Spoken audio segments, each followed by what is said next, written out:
तुम्हाला माहिती आहे का, तुम्ही कधी या पद्धतीने मस्त गरमागरम भात आणि त्यासोबत नेहमीपेक्षा एकदम वेगळ्या पद्धतीने बनवलेला वांग बटाट्याचा रस्सा खाल्लाय का? नसेल खाल्ला ना तर एकदा मी सांगतेय म्हणून या पद्धतीने बनवून नक्की खा.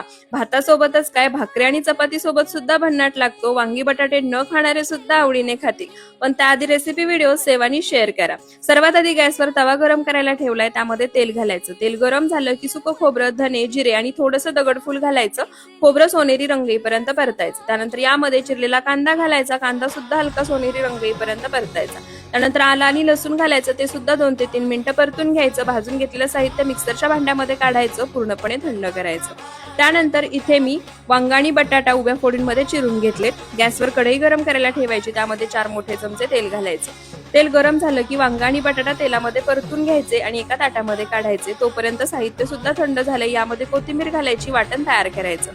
जे तेल कढईमध्ये शिल्लक होतं त्यामध्येच हे वाटण घालायचं, कढीपत्ता घालायचा, वाटणाचा कच्चेपणा जाईपर्यंत परतायचं. त्यानंतर हळद, लाल मिरची पावडर, गरम मसाला, कांदा लसूण मसाला घालायचा. थोडंसं पाणी घालायचं आणि वाटणाचा कच्चेपणा जाईपर्यंत तेल सुटेपर्यंत परतायचं. त्यानंतर तेलामध्ये परतून घेतलेली वांगी आणि बटाटा घालायचा आणि ते सुद्धा मसाल्यासोबत परतायचं. पाणी घालायचं, चवीनुसार मीठ घालायचं आणि मीडियम टू लो फ्लेमवर फक्त 15 मिनिटं ही भाजी शिजवून घ्यायची. मस्त गरमागरम बटाटा आणि वांग्याची रस्सा भाजी तयार आहे. तुम्ही सुद्धा एकदा नक्की बनवून पहा आणि व्हिडिओ आवडला असेल तर